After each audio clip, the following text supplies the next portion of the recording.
خطبہ نمبر 67 آپ علیہ السلام کا ارشاد گرامی۔ سقیفہ بنی ساعدہ کی کارروائی کے بعد بسم اللہ الرحمن الرحیم۔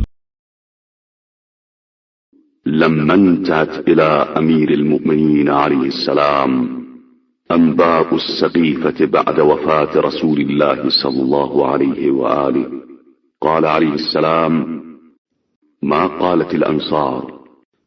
قالوا: قالت منا أمير ومنكم أمير.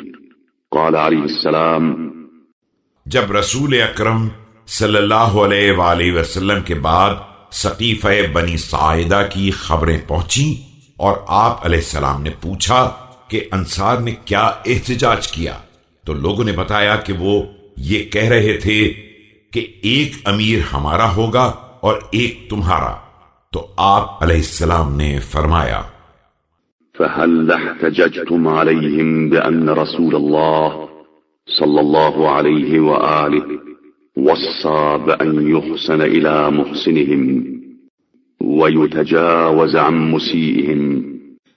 تم لوگوں نے ان کے خلاف یہ استدلال کیوں نہیں کیا کہ رسول اکرم صلی اللہ علیہ وآلہ وسلم نے تمہارے نیک کرداروں کے ساتھ حسن سلوک اور خطا کاروں سے درگزر کرنے کی وصیت فرمائی ہے؟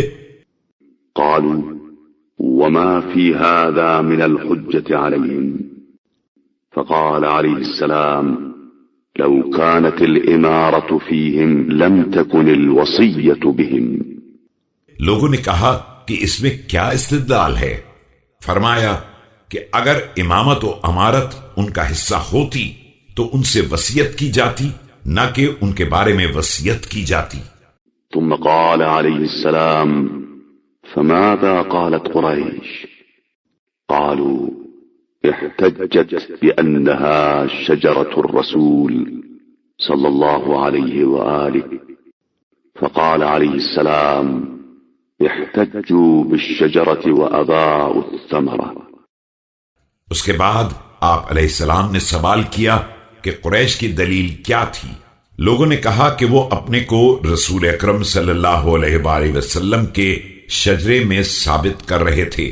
فرمایا کہ افسوس، شجرے سے استدلال کیا اور ثمرے کو ضائع کر دیا۔